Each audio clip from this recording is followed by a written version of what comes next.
नमस्कार। जब हम भारतीय संविधान का पहला पन्ना खोलते हैं ना, तो एक बहुत ही बुनियादी सवाल सामने आता है। आखिर ये भारत है क्या?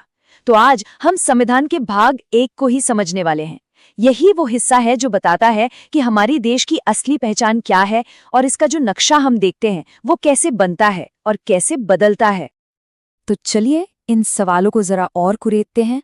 भारत असल में है क्या? और हमारे देश का जो नक्शा आज हम देखते हैं, क्या वो कोई पत्थर की लकीर है या उसे बदला भी जा सकता है? इन सारे सवालों के जवाब बताए कहाँ हैं? संविधान के पहले भाग में ही छिपे हुए हैं। इन सवालों के जवाब की जो शुरुआत है वो होती है हमारे राष्ट्र की नींव से, और ये नींव रखी गई है अनुच्छेद 1 में। यही वो आर्टिकल है जो हमारे देश को उसकी सबसे मौलिक, सबसे बेसिक परिभाषा देता है। संविधान की पहली लाइन ही देखिए कितनी जबरदस्त है। India that is Bharat.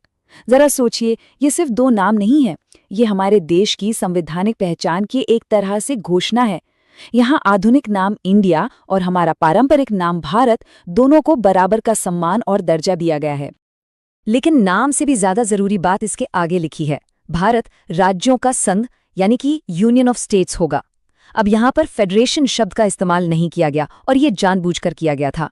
हमारे संविधान बनाने वाले ये बिल्कुल साफ कर देना चाहते थे कि भारत किसी समझौते का नतीजा नहीं है, बल्कि एक पूरी अविभाज्य इकाई है। मतलब राज्य इसका हिस्सा तो हैं, पर उन्हें इससे अलग होने का कोई अधिकार नहीं है। और इसी एक सोच को ये एक लाइन ना कमाल के ढंग से समझाती है। भारत विनाशी राज्यों का एक अविनाशी संघ है। इसका मतलब बहुत सीधा है।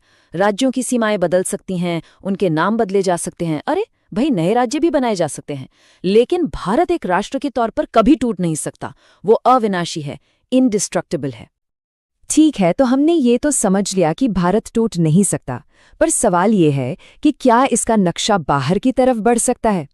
इसका जवाब हमें मिलता है अनुच्छेद 2 में, जो हमारी संसद को बाहरी क्षेत्रों को भारत में शामिल करने और हमारी सीमाओं का विस्तार करने की शक्ति देता है। और ऐसा नहीं है कि ये शक्ति सिर्फ किताबों में है, इसका असल में इस्तेमाल भी हुआ है। याद कीजिए 1961, जब गोवा, दमन और दीव को पुर्तगाली शासन से आज़ाद कराकर भारत का अभिन्न अंग बनाया गया। या फिर 1975 की बात करें, जब सिक्किम ने एक जनमत संग्रह के बाद भारत का एक पूर्ण राज्य बनने का फैसला किया। ये दोनों ही अनुच्छेद 2 की शक्ति के सबसे बड़े और साफ उदाहरण हैं। तो ये तो हुई बाहर से नए इलाकों को जोड़ने की बात, लेकिन देश के अंदर का नक्शा बदलने का क्या? ये शक्ति मिलती है अनुच्छेद 3 से, और ये हमारी संसद को देश की आंतरिक राजनीतिक सीमाओं को फिर से खींचने की एक असाधारण, एक बहुत बड़ी शक्ति देता है। तो संसद आखिर कर क्या सकती है? जरा सोच कर देखिए।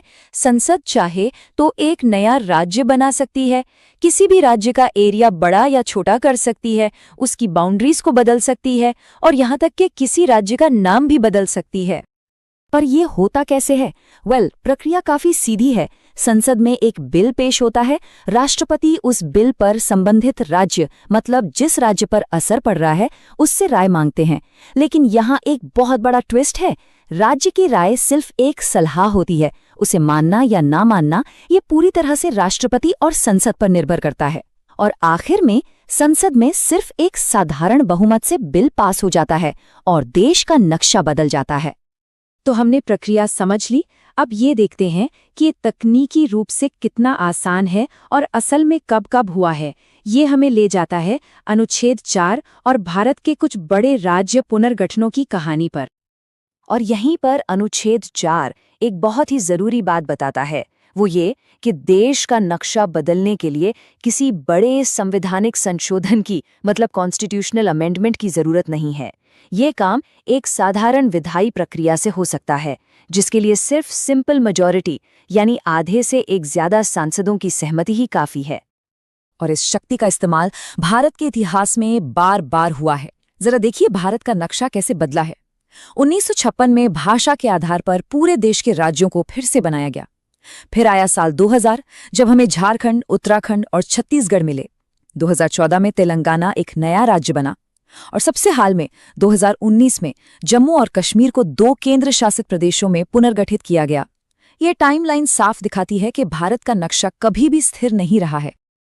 तो इन सब आर्टिकल्स और प्रक्रियाओं का असली मतलब क्या है? संविधान के इस पहले भाग से हमें क्या सीखना चाहिए? चलिए अब इसकी जो सबसे मुख्य बातें हैं उन पर आते हैं। तो जो सबसे जरूरी बातें याद रखने वाली हैं वो ये हैं। पहली, भारत राज्यों का एक संघ है, कोई ढीला ढाला समझौता नहीं। दूसरी, किसी भी राज्य को देश से अलग होने का कोई अधिकार नहीं है। और तीसरी, भारत के राजनीतिक नक्शे को बदलने की जो अंतिम शक्ति है वो सिर्फ और सिर्फ हमारी संसद के पास है। और सच कहूं तो यही लचीलापन हमारे लोकतंत्र की एक बहुत बड़ी ताकत रहा है, जिसने देश को समय और जरूरतों के हिसाब से बदलने में मदद की है। और आखिर में एक वाक्य है जो भाग 1 के पूरे सार को, उसकी आत्मा को समेट लेता है। भारत सिर्फ राज्यों का एक संग्रह नहीं है, बल्कि एक मजबूत और अविभाज्य देश है। ये हमारे संविधान की एकता और अखंडता की जो भावना है, उसे बहुत ही खूबसूरती से दिखाता है। अब इस पूरी चर्चा को खत्म करने से पहले एक सवाल छोड़ जाते हैं सोचने के लिए। जब हमारा संविधान देश का नक्शा बदलने के लिए इतना लचीलापन देता है, तो भविष्य में आने वाले समय में भारत का नक्शा और कैसे विकसित हो सकता है? ये एक ऐसा सवाल है जो हमें हमारे देश के लगातार बदलते स्वरूप के बारे में सोचने पर मजबूर करता है।